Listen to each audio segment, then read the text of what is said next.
ನನ್ನ ದೇವರು ಯಾವುದೋ ಒಂದು ಆಲಯದಲ್ಲಿ ಇರುವ ದೇವರಲ್ಲ, ಯಾವುದೋ ಒಂದು ಗುಡಿಯಲ್ಲಿ ಇರುವ ದೇವರಲ್ಲ. ಆತನಿಗೆ ಎಲ್ಲ ಗೊತ್ತಿದೆ. ಎಷ್ಟು ಜನ ಸಂತೋಷವಾಗಿದ್ದೀರಾ? ಕೈಗಳ ತಟ್ಟಿ ಹೇಳ್ರಿ, ನನ್ನ ದೇವರಿಗೆ ಎಲ್ಲ ಗೊತ್ತಿದೆ, ಎಲ್ಲ ತಿಳಿದಿದ್ದಾರೆ. ಆತ ನನ್ನ ಆಲೋಚನೆಗಳನ್ನ ದೃಢಪಡಿಸುವ ದೇವರು. ಕೈಗಳ ತಟ್ಟಿ ದೇವರಿಗೆ ಸ್ತೋತ್ರ ಮಾಡಿ ಕರ್ತನನ್ನ ಸ್ತುತಿಸಿರಿ, ಕರ್ತನನ್ನ ಕೊಂಡಾಡಿರಿ. ಹಲ್ಲೆಲೂಯಾ, ಆಮೆನ್, ಆಮೆನ್. ನಮ್ಮ ಆಲೋಚನೆಗಳನ್ನ ಆತನು ಸ್ಥಿರಪಡಿಸುವ ದೇವರಾಗಿದ್ದಾನೆ. ಆತನು ಹೇಳುವಾಗ ಹೇಳ್ತಾ ಇದ್ದಾನೆ, ಜ್ಞಾನೋಕ್ತಿಗಳ 19:21 ಮನುಷ್ಯನ ಮನಸ್ಸಿನಲ್ಲಿ ಅನೇಕ ಸಂಕಲ್ಪಗಳಿದೆ, ಆದ್ರೆ ಯೆಹೋವನಾದ ನಾನು ನನ್ನ ಸಂಕಲ್ಪಗಳನ್ನೇ ಈಡೇರಿಸ್ತೇನೆ. ಹಲ್ಲೆಲೂಯಾ.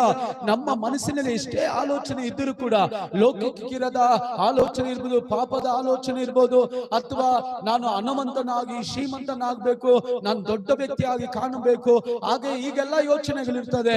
ದೇವರು ಹೇಳ್ತಾರೆ,